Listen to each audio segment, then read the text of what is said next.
जयकारा बोलो माँ भद्रकाली का। जगत माई महामाई माँ भद्रकाली की जय बोलो। साक्षात भगवती माँ लक्ष्मी की जय बोलो। बंधुओं, दुनिया की कोई ताकत अब आपको करोड़पति बनने से रोक ही नहीं सकती है। बस आपको करना यह है कि यह एक छोटी सी दिव्य चीज चुपचाप विशेष नियम के साथ अपने पूजा घर में ले जाकर रख लेनी है। उसके बाद जो होगा उसे देखकर आप खुद भी हैरान रह जाएंगे। अनेकों रास्तों से पैसा आपकी ओर खिंचा चला आएगा। जिस भी जगह आपका पैसा अटका हुआ है वह स्वयं चलकर आपके घर आएगा। आपके दिमाग में पैसे को लेकर ऐसी ऐसी योजनाएं बनेगी जो 100% कामयाब होंगी और हर हालत में आपको करोड़पति बनाएंगी। वृषभ राशि वालों, स्वागत है आप सभी का शिवप्रिया भिंड यूट्यूब चैनल में।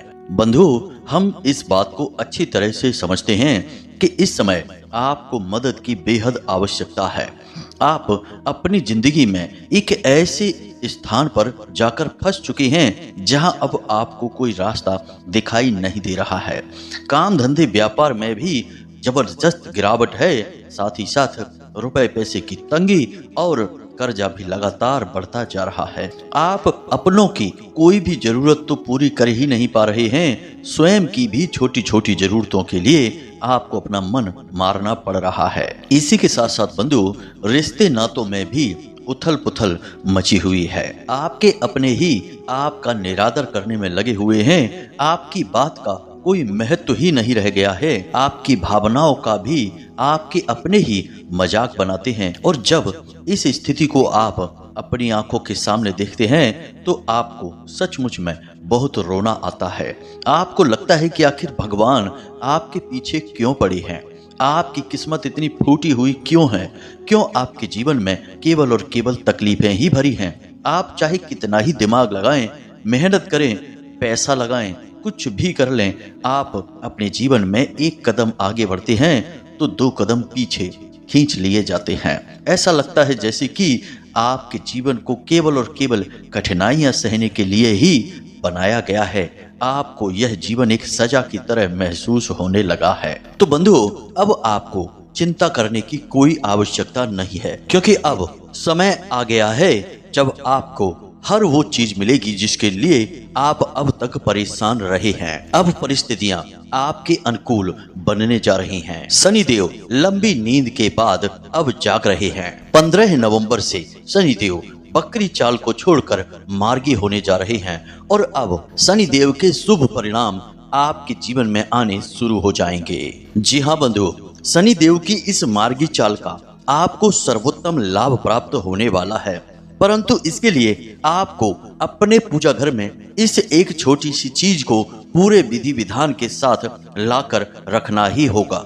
तभी शनिदेव आपके लिए मनी देव का काम करेंगे, यानी आपके जीवन में वह सब कुछ लेकर आएंगे जिसके लिए आप अब तक परेशान रहे हैं। तो कहने का मतलब यह है कि आज आपको इस कार्यक्रम को हर हाल में देखना होगा, क्योंकि अब आपके जीवन में समय का परिवर्तन होने जा रहा है। परिस्थितियां बदलने वाली हैं और ऐसी परिस्थितियों का निर्माण होने वाला है जो आपके जीवन में चमत्कारी परिवर्तन ला सकते हैं। फिर भी बंधुओं, हम आपको बता दें कि जीवन में किसी न किसी प्रकार की नकारात्मकता आपकी हमेशा रहती ही है। तो आपको जब शुभ परिस्थितियों का पूरा लाभ लेना होगा तो उसके लिए इन नकारात्मक ऊर्जाओं से मुक्ति भी पहले प्राप्त करनी होगी और उसके लिए आपको इस एक छोटी सी क्रिया को करना होगा जो हम आपको आगे इस कार्यक्रम में बताने वाले हैं। इसी के साथ साथ हम आपको कुछ जरूरी कार्यों के विषय में भी बताएंगे जो आपको इस समय यानी आने वाले 5 से 7 दिनों में निश्चित तौर पर कर ही लेना चाहिए, ताकि शनिदेव जैसे ही मार्गी हो उनकी पहली नजर आपके ऊपर पड़े और वे तुरंत आपके जीवन के दुख दर्द दूर करने के लिए आपको शुभ आशीर्वाद देना शुरू कर दें। इसी की आपको अभी सबसे अधिक आवश्यकता है। तो कहने का मतलब यह है कि आज का यह कार्यक्रम आपको हर हाल में पूरा देखना ही होगा, क्योंकि यह केवल और केवल आपके लिए तैयार किया गया है और निश्चित तौर पर 100% परिणाम लाने वाला कार्यक्रम है। इस कार्यक्रम में जो बातें हम आपको बताने जा रहे हैं वे पूर्ण रूप से ज्योतिषीय आकलन पर आधारित हैं, 100% व्यवहारिक हैं और सैकड़ों हजारों लोगों के जीवन पर कई बार आजमाई गई हैं और इनके शुभ परिणाम प्राप्त हुए हैं, तभी हम ये बातें आपको बताने जा रहे हैं। आपने अपने भविष्य के लिए बहुत सारी चीजें सोच रखी हैं, नए काम धंधे व्यापार के विषय में, बहुत सारे जीवन में बदलाव लाने के विषय में। इन सभी विषयों में आपको कामयाबी तभी हासिल होगी जब आप इन बातों को समझेंगे, इस क्रिया को करेंगे, क्योंकि तभी शनिदेव आपके सहायक बनेंगे, वरना फिर से जीवन में अड़चने आएंगी और आप थक हार कर बैठ जाएंगे, जैसे कि पहले भी कई बार हो चुका है। तो उम्मीद है बंधुओं कि आप आपके ही लिए तैयार किए गए इस विशेष कार्यक्रम को अंत तक अवश्य देखेंगे और जो बातें हम आपको बताने वाले हैं उन बातों को समझकर जीवन में अवश्य उतारेंगे, ताकि आपके जीवन के दुख दर्द तकलीफें दूर हों, चेहरे पर मुस्कुराहट आए और हमारी भक्ति माता भद्रकाली के लिए सफल हो जाए। जी हाँ बंधुओं, तो चलिए माता रानी का नाम लेकर इस कार्यक्रम की शुरुआत करते हैं। कमेंट बॉक्स में लिख डालिए, जय माँ भद्रकाली कृपा करो, जय शनिदेव कृपा करो। तो बंधुओं अब ध्यान से सुनिए, जो बातें हम आपको बताने जा रहे हैं इन बातों को अच्छी तरह से समझ लेना होगा आपको, और जरूरत पड़े तो कॉपी पेन लेकर बैठिए और इन्हें नोट भी कर लेना होगा, ताकि कोई भी जरूरी चीज आपसे मिस ना हो जाए। तो बंधुओं समझिए, ग्रहों की चाल पल प्रतिपल बदलती रहती है और अब यह बदलती चाल आपके लिए अनुकूल परिणाम लेकर आने वाली है। अब ऐसे में आपको अपने जीवन में भी कुछ जरूरी परिवर्तन लाने की आवश्यकता है, और सबसे पहला परिवर्तन आपको यह लाना होगा कि अपने जीवन में, अपनी रोजमर्रा की दिनचर्या में अनुशासन का ठीक तरह से पालन करना शुरू करना होगा। शनिदेव को यह बेहद प्रिय है। जो व्यक्ति अनुशासित रहता है, शनिदेव का वह प्रिय व्यक्ति बना रहता है, क्योंकि शनिदेव को नियम में रहना और नियम के अनुसार कार्य करना बहुत अधिक प्रिय होता है। अब यदि आप ऐसे में अपने काम में टाला मटोली करेंगे, समय का ध्यान नहीं रखेंगे, सूर्यास्त होने के बाद रात को लंबे समय तक जागते रहेंगे और सूर्योदय होने के बाद सोते रहेंगे, तो ये आदतें आपके लिए ठीक नहीं हैं। शनिदेव इससे आपसे नाराज हो जाएंगे। तो कहने का मतलब यह है कि आपको कुछ अच्छी आदतें अपने जीवन में अब शामिल कर लेनी होंगी। सूर्योदय होने से पहले आपको जागना है, बिस्तर पर ही कराग्रे मंत्र का जाप करना है और हथेलियों को मलते हुए अपने चेहरे पर लगाना है। इसी के साथ साथ स्थान देवताभ्यो नमः, पितृ देवताभ्यो नमः, कुल देवताभ्यो नमः, ये 3 देवी देवताओं का आपको अभिवादन करना है, अनुमोदन करना है और 3-3 बार इन मंत्रों को बोलना है, तभी बिस्तर को त्यागना है। उसके बाद आप अपने नित्य कर्म से मुक्त होकर स्नान आदि करने के बाद पूजा पाठ अवश्य करें। कुछ नहीं तो केवल हनुमान चालीसा का पाठ ही नित्य आप अवश्य करें। अब कुछ दिन, 1-2 दिन अगर आपसे मिस भी हो जाता है तो कोई बात नहीं है, परंतु कोशिश करें कि प्रतिदिन आप हनुमान चालीसा का पाठ करते रहें। इसी के साथ साथ बंधुओं आपको व्यक्तिगत तौर पर भी कुछ बातों का ध्यान रखना होगा। पहला तो यह है कि आपको किसी भी हालत में अपना समय खराब नहीं करेंगे। कोशिश करेंगे कि अपने समय को अधिक से अधिक प्रयोग कर सकें और सारे कार्यों को समय पर ही पूरा करने की कोशिश करें। इसी के साथ साथ अपनी भावनाओं पर भी आपको नियंत्रण रखना होगा, खास तौर से अपने क्रोध पर। याद रखें बंधुओं कि आपका क्रोध आपका सबसे बड़ा शत्रु है, क्योंकि जैसे ही क्रोध आपके ऊपर हावी होता है, आपकी मति को हर लेता है और आपसे कुछ ऐसा कार्य करवा देता है जिसके लिए आपको बाद में बहुत पछताना पड़ता है। तो आपको इस क्रोध से बचना है। दूसरी एक बड़ी बात यह भी है कि क्रोध की यह खूबी है कि वह जिस जगह जिस व्यक्ति पर आता है उस पर नहीं, किसी अन्य व्यक्ति पर उतरता है। इसलिए किसी और का गुस्सा किसी और पर निकाल देने से और अधिक नकारात्मकता जीवन में आ जाती है, क्योंकि किसी निर्दोष को आपने बिना बात के ही या छोटी सी बात को लेकर ही जरूरत से ज्यादा क्रोध कर दिया, तो इससे आपके जीवन में नकारात्मकता आ जाती है। बंधुओं आपको अपने जीवन से चुन चुन कर नकारात्मकता को बाहर निकालना होगा, तभी शुभ घड़ियां आपके जीवन में आएंगी। वरना ग्रहों की बदलती चाल भी आपका कुछ भी बिगाड़ नहीं पाएगी। ना तो आपको इसके शुभ परिणाम प्राप्त होंगे और ना ही आप जीवन में किसी प्रकार की तरक्की कर पाएंगे। इसी के साथ साथ बंधुओं हम आपको बता दें कि एक ऐसा शक्तिशाली उपाय है जो शनिदेव से तो जुड़ा हुआ है ही, साथ ही साथ शुक्र और माता लक्ष्मी से भी जुड़ा हुआ है। हमने अपने पिछले कार्यक्रम में आपको बताया था कि यदि आपको जीवन में सफलता प्राप्त करनी है, हर कार्य में सिद्धि हासिल करनी है, तो आपका शुक्र मजबूत होना बेहद आवश्यक है। तो इसीलिए आज के इस कार्यक्रम में जो उपाय अब हम आपको बताने जा रहे हैं, यह न केवल शनिदेव को बेहद प्रसन्न करता है, बल्कि शुक्र को भी आपके लिए अति सक्रिय बना देता है, जिससे आपके हर कार्य में सिद्धि हासिल होगी और आपके ऊपर माता लक्ष्मी की विशेष कृपा भी होगी। तो जरा इस उपाय को ध्यान से सुनिए और जरूरत पड़े तो कॉपी पेन लेकर चीजों को नोट भी करते चलना। तो इस उपाय को प्रारंभ करने के लिए आपको किसी शनिवार के दिन को ही चुनना है, यानी शनिवार के दिन से ही इस उपाय को प्रारंभ करना है और यह उपाय 7 शनिवार तक जाएगा। लेकिन जैसे ही आप इस उपाय को करना शुरू करेंगे तो इसके परिणाम दूसरे दिन से ही आपको अपने जीवन में दिखाई देने शुरू हो जाएंगे। तो करना क्या है, जरा ध्यान से समझिए।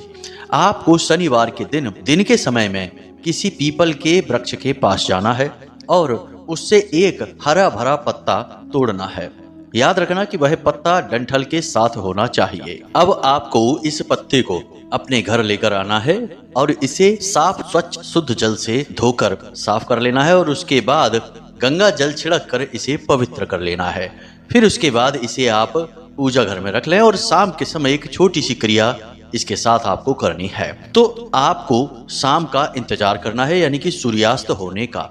उसके बाद आपको पूजा घर में जाना है और इस पत्ते को उठाना है और इसके ऊपर आपको इत्र लगाना है, यानी कि कोई भी पूजा पाठ में प्रयोग होने वाला परफ्यूम। अब इत्र लगाने के बाद आपको इसके ऊपर लाल चंदन से या फिर सिंदूर से श्रीम लिखना है। श्री और उसके ऊपर अंक की बिंदी, यह स्वयं माता लक्ष्मी का नाम है। अब श्रीम लिखने के बाद आपको इसे पुनः एक प्लेट में रखकर पूजा की अलमारी में भगवान के चरणों में रख देना है। अब इसे रात भर यूं ही भगवान के सामने रखा छोड़ देना है और अगले दिन जब आप अपने काम धंधे व्यापार पर जाएं, चाहे आप नौकरी करते हो या व्यापार करते हो, किसी न किसी सीट पर गद्दी पर आप बैठते तो अवश्य होंगे ही। आपको यह पत्ता अब अपने साथ लेकर जाना है। आपको क्या करना है कि एक सफेद कागज लेना है और उस कागज में आपको इस पत्ते को रखना है।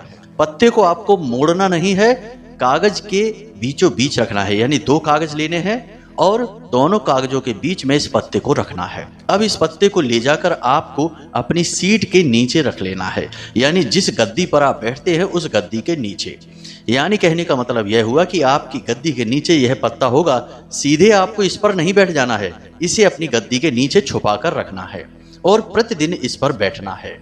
7 दिनों तक आपको इस पत्ते के ऊपर बैठना है। अब अगले शनिवार को आपको इस पत्ते को लाकर अपने घर में, पूजा घर में ही रख देना है एक जगह और एक नया पत्ता तोड़कर लाना है और नए पत्ते के साथ आपको इसी क्रिया को फिर से दोहराना है। 7 शनिवार लगातार यही क्रियाएं आपको करते रहनी है, यानी कि हर शनिवार को आप एक नया पत्ता लेकर आएंगे और पुराने पत्ते को अपने पूजा घर में ही संभाल कर रख देंगे। अब जब अंतिम शनिवार यानी कि 7 पत्ते जब आपके इकट्ठे हो जाएं, तो आपको अगले दिन इन पत्तों की एक माला बनानी है, यानी लाल रंग के धागे में इन पत्तों को बांधकर एक माला का स्वरूप देना है। अब इस माला को आप अगले दिन भगवान श्री राम या भगवान श्री कृष्ण या हनुमान जी के मंदिर में जाना है और वहां पर जाकर भगवान श्री हरि विष्णु के कोई भी स्वरूप के चरणों में इसे रख देना है, यानी प्रभु श्री राम के चरणों में रख सकते हैं, भगवान श्री कृष्ण के चरणों में रख सकते हैं। इसके लिए आप हनुमान जी के मंदिर में जाएं तो ज्यादा बेहतर रहेगा, क्योंकि वहां पर राम दरबार तो अवश्य होता ही है, जहां प्रभु श्री राम माता सीता के साथ विराजमान होते हैं। तो उनके चरणों में आप इस माला को रख दें। बाकी आपको कुछ भी कहना नहीं है, सुनना नहीं है, ना ही कोई मंत्र जाप है। देखने सुनने में यह क्रिया बहुत ही सरल जान पड़ती है, लेकिन इस क्रिया की शक्ति इतनी अधिक है कि यह आपके जीवन में हर उस चीज को खींच कर लेकर आएगी जिसकी आपको बहुत अधिक आवश्यकता है। जी हाँ बंधु, और धन लक्ष्मी के लिए तो यह एक महाशक्तिशाली रामबाण उपाय है। अब इसके लिए आपको 7 शनिवार इंतजार करने की आवश्यकता नहीं रहेगी। पहले शनिवार को ही जब आप इस क्रिया को शुरू करेंगे और इस पत्ते के ऊपर आप बैठकर अपने कार्य को शुरू करेंगे, तो आपके कार्य में अद्भुत तरक्की देखने को मिलेगी। यदि आप दुकानदार हैं तो आपकी बिक्री बढ़ जाएगी। अचानक से ग्राहक आपकी ओर आकर्षित होंगे और आपकी बिक्री बढ़ने से आपको लाभ प्राप्त होंगे। इसी प्रकार यदि आप नौकरी करते हैं तो उच्च अधिकारी आपके कार्य से प्रसन्न होने लगेंगे। एक अजीब सा आकर्षण आपके अंदर उत्पन्न होने लगेगा। आपकी वाणी प्रभावशाली हो जाएगी। आप जो भी कार्य करेंगे वह आपके अधिकारियों को प्रसन्न करेगा। इससे आपकी तरक्की होगी, आपकी तनख्वाह बढ़ेगी और आपकी नौकरी में आपका जो स्थान है वह मजबूत हो जाएगा। साथ ही साथ जो आपके शत्रु हैं वे भी आपके सामने खड़े नहीं रह पाएंगे। उनके सारे के सारे प्लान असफल हो जाएंगे और वे आपका बाल भी बांका नहीं कर पाएंगे। यह जो क्रिया है यह हर एक व्यक्ति पर कार्य करती है जो काम धंधे व्यापार पर जाता है। अब इस क्रिया के साथ कुछ नियम हैं जिन्हें आपको ध्यान से समझना होगा।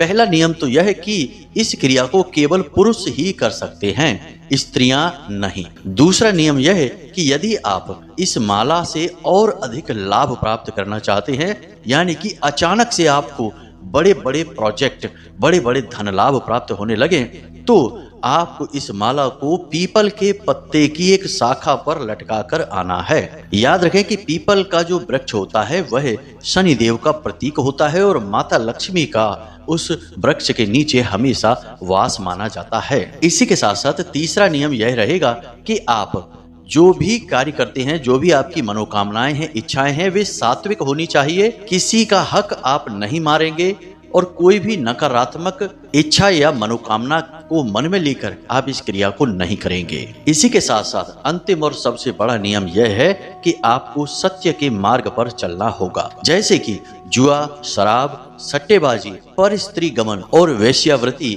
आदि कार्यों में बिल्कुल भी आकृष्ट नहीं होना है। इन पर बिल्कुल भी आपको ध्यान नहीं देना है। साथ ही साथ अपने मन और अपने चित्त को बिल्कुल शुद्ध और सकारात्मक रखना है।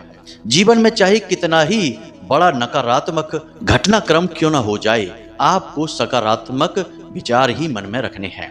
याद रखना कि आज की कोई नकारात्मक घटना कल की कोई सकारात्मक घटना के लिए जरूरी भी हो सकती है, लेकिन हमारा जो तुच्छ मन है वह केवल आज के दुख को देखता है। आज के दुख के आधार पर जो सुख निर्मित हो रहा है उसे नहीं देख सकता। ठीक उसी प्रकार जैसे एक छोटा बालक सुई के चुभने को देखता है, लेकिन वह यह नहीं जानता कि आज जो डॉक्टर उसे सुई चुभा रहा है उसी सुई की वजह से आगे चलकर उसका रोग ठीक होगा, वह निरोगी होगा। यही हम मानवों की भी परेशानी होती है। इसीलिए हम हर वक्त रोते ही रहते हैं और जब हम ज्यादा रोते रहते हैं, अपने आप को नकारात्मक मानते हैं, अपने मन में हर विचार को नकारात्मक कर लेते हैं, तो फिर हम नकारात्मक चीजों को ही अपने जीवन में आकर्षित करना भी शुरू कर देते हैं। इसीलिए जीवन में कभी हमारा उद्धार नहीं हो पाता है। तो हर एक स्थिति में, हर बात में आपको पॉजिटिव रहना है। यह सबसे बड़ा नियम है। अब इस उपाय के लाभ क्या हैं, जरा इन्हें भी समझिए। इस उपाय का सबसे बड़ा लाभ तो यही है कि हमने आपको बताया कि आपके हर एक कार्य में आपको सिद्धि प्राप्त हो जाएगी। लेकिन इसका सबसे बड़ा लाभ यह है कि शनिदेव आपके जो छोटे मोटे गुनाह हैं, छोटी मोटी गलतियां हैं, उन्हें अनदेखा करना शुरू कर देंगे, क्योंकि शुक्र देव आपके रक्षक बन जाएंगे और शनि और शुक्र आपस में परम मित्र होते हैं। लेकिन इन सबसे बढ़कर जो सबसे बड़ा लाभ इस क्रिया का है वह यह है कि माता लक्ष्मी विशेष तौर से आपकी ओर आकर्षित होंगी। जी हाँ बंधु, याद रखना, हम पहले भी आपको अपने कई कार्यक्रमों में बता चुके हैं कि रुपए पैसे को माता लक्ष्मी मत समझना। रुपए पैसे तो कोई चोरी करके भी ला सकता है, किसी को लूट कर भी ला सकता है। तो क्या आप यह कहेंगे कि उसके ऊपर माता लक्ष्मी की कृपा हो गई है? गलत कार्यों से भी धन कमाया जा सकता है, लेकिन वह केवल एक भौतिक वस्तु है, जिस प्रकार आएगा उसी प्रकार चला जाएगा। जीवन में खुशियां तो तब आएंगी जब धन दौलत तो जीवन में आए ही, साथ ही साथ माता लक्ष्मी की सकारात्मक ऊर्जा भी जीवन में प्रवेश करे। और याद रखना कि बहुत सारे लोग इस संसार में ऐसे हैं जिनके पास धन दौलत तो बहुत है, लेकिन जरा भी सुख चैन जीवन में नहीं है। यहाँ तक कि खुद का शरीर भी 10-20 रोगों से ग्रसित है, तो ना तो वो सुख का खा पाते हैं और ना ही सुख से सो पाते हैं। तो ऐसी धन दौलत भी भला किस काम की है। तो सबसे बड़ी बात यही रहेगी कि इस उपाय को करने से माता लक्ष्मी की पवित्र ऊर्जा आपके जीवन में प्रवेश करेगी। तो रुपए पैसे धन दौलत तो आएंगे ही, साथ ही साथ माता लक्ष्मी का आशीर्वाद भी आपको प्राप्त होगा। अब कुछ जरूरी कार्य और भी हैं जो इस उपाय की शक्ति को कई गुना बढ़ा देंगे।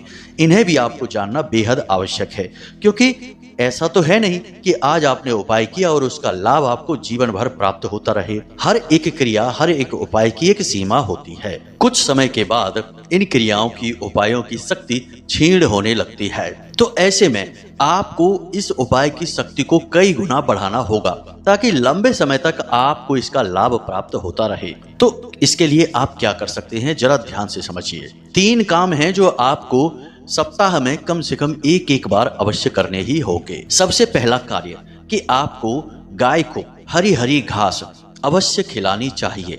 यदि आपको ऐसा अवसर प्राप्त नहीं होता, यानी कि आपके आसपास ऐसी परिस्थितियां नहीं हैं कि आप गाय को घास खिला सकें, तो केवल गाय को एक रोटी ही अवश्य खिलाएं और उस रोटी के साथ आप पान के पत्ते का एक छोटा सा टुकड़ा गाय को खिला दें। इससे भी वही पुण्य प्राप्त होता है जो हरी घास खिलाने से होता है। हर बुधवार को आपको यह कार्य करना ही चाहिए। जब आप इस क्रिया को कर रहे हैं, उसी समय, उसी हफ्ते में आपको इन क्रियाओं को भी करना है। दूसरा, गुरुवार के दिन आपको केले की जड़ का पूजन अवश्य करना चाहिए। यदि आपके आसपास कहीं कोई केले का पौधा नहीं है, तो आप अपने घर में ही केले के पौधे को रोपित करें। यह हर एक हिंदू के घर में होना ही चाहिए, क्योंकि केले का जो वृक्ष है, पौधा है, वह साक्षात भगवान श्री हरि विष्णु और माता लक्ष्मी का प्रतीक होता है। और सबसे बड़ी बात कि यह देवगुरु बृहस्पति का भी कारक पौधा है, यानी कि देवगुरु बृहस्पति भी आपसे प्रसन्न रहते हैं। इससे घर में सुख शांति और संतान सुख प्राप्त होता है। तो आपको केले की जड़ का पूजन प्रति गुरुवार करना ही चाहिए। तीसरा कार्य कि शुक्रवार के दिन आपको छोटी कन्याओं को सफेद रंग की कोई भी मीठी वस्तु खाने के लिए देना है। बेहतर है कि आप खीर खिला सकते हैं। यानी प्रति शुक्रवार आप छोटी कन्याएं जिनकी 9 वर्ष से कम उम्र है, ऐसी 5, 7 या 9 कन्याओं को बुलाएं और उन्हें मीठी खीर खाने के लिए दें। ये 3 कार्य आपको अवश्य करने हैं। इनसे बुध, गुरु और शुक्र तीनों ग्रह बेहद शक्तिशाली हो जाते हैं और सकारात्मक ऊर्जा उत्सर्जित करने लगते हैं। बंधुओं, नियम तो आपको मानने ही होंगे। यदि आप नियम ना मानकर मनमानी करके जीवन जिएंगे, तो फिर आपको वही मिलेगा जो केवल और केवल आपको दुख और कष्ट पहुंचाएगा। अब एक और खास बात कि यदि आपको इस उपाय से पूरे लाभ प्राप्त करने हैं, यानी कि लंबे समय तक इस उपाय का लाभ प्राप्त करना है, तो आपकी यह जो क्रिया समाप्त हो जाए 7 शनिवार वाली, इसके बाद आप 3 शनिवार रुकें, उसके बाद फिर से इस क्रिया को शुरू कर दें। यानी कि प्रति 3 शनिवार रुकने के बाद अगले 7 शनिवार आप इस क्रिया को करते रहें। इस प्रकार आप लगातार अपने जीवन में सकारात्मक ऊर्जा को आकर्षित करते रहेंगे और निर्बाध रूप से कामयाबी की ओर दौड़ते रहेंगे। अब एक छोटी सी बात यहाँ पर हम आपको और कहना चाहेंगे, इसी के बाद अपने कार्यक्रम को समापन करेंगे कि बंधुओं, जब भी हम कोई क्रिया उपाय आपको बताते हैं, तो वे निश्चित तौर पर लाभ देने वाले होते हैं, जीवन में परिवर्तन लाने वाले होते हैं, इसमें तो कोई शक ही नहीं है। फिर भी आप यह मत मानकर बैठ जाना कि इसके बाद फिर कभी जीवन में कोई कष्ट ही नहीं आएगा, दुख ही नहीं आएगा, आप कभी परेशान ही नहीं होंगे। सब कुछ जीवन में तब भी होता रहेगा, क्योंकि इस धरती पर कुछ भी ऐसा नहीं है जो केवल एक पक्ष को लेकर चलता हो। यदि जीवन में सुख है तो दुख भी है, दिन है तो रात भी है, सफेद है तो काला भी है। तो सुख यदि आपको मिलेगा तो दुख भी मिलेगा, परंतु एक बात अवश्य रहेगी कि भगवान की कृपा जब आपके पास होगी तो दुख को सहने की और उनसे बाहर निकलने की अद्भुत क्षमता आपके अंदर उत्पन्न हो जाएगी। तो जो दुख आपके सामने आएगा वह आपको महसूस ही नहीं होगा। जी हाँ बंधु, बिल्कुल उसी प्रकार कि आप एक महंगी कार में सड़क पर जा रहे हैं तो सड़क के गड्ढे आपको महसूस ही नहीं होते हैं, जबकि जो बैलगाड़ी से सफर कर रहा है उसे उन गड्ढों में बड़ी परेशानी होती है। तो ठीक वैसा ही आपका भी हाल होगा कि आप महंगी गाड़ी में बैठे हैं, यानी कि भगवान की शरण में बैठे हैं, तो जीवन के दुख तकलीफों को आपको सहने की शक्ति प्राप्त हो जाएगी। तो एक तरफा बात करना मूर्खता होगी और यह वहम भी फैलाना होगा, और हम यही नहीं चाहते कि आप भ्रमित हो जाएं। तो सारी बातें हमने स्पष्ट करके यहाँ पे आपको बता दी हैं। अब आप अपने जीवन में इन क्रियाओं को प्रयोग करें और इनके सकारात्मक फल अपने जीवन में प्राप्त करें और तरक्की करें, आगे बढ़ जाएं। साथ ही साथ भगवान की भक्ति अवश्य करें। ईश्वर में विश्वास रखना, भक्ति करना, यह हर एक मानव का धर्म है। तभी हम पूर्ण मानव बनते हैं जब हम भगवान की भक्ति करते हैं, वरना हम यूं ही व्याकुलता में जीवन को बिताते रहते हैं। तो चलिए बंधु, आज के इस कार्यक्रम को यहीं पर समाप्त करते हैं। यदि कोई प्रश्न आपके मन में उठे तो आप कमेंट करके पूछ सकते हैं। बेहतर होगा कि आप व्हाट्सएप नंबर पर मैसेज करके पूछें। समय मिलने पर हम आपके प्रश्नों के जवाब आपको निश्चित ही देंगे। तो चलिए बंधु, कार्यक्रम को समाप्त करते हैं। हमेशा हंसते रहिए, मुस्कुराते रहिए, सकारात्मक रहिए और दिल में एक बार मंदिर अवश्य हो आइए, क्योंकि आपका उद्धार वहीं से होना है। तो प्रेम से बोलिए जय माई की, जय मां भद्रकाली। माता रानी आपका कल्याण करेंगी। धन्यवाद।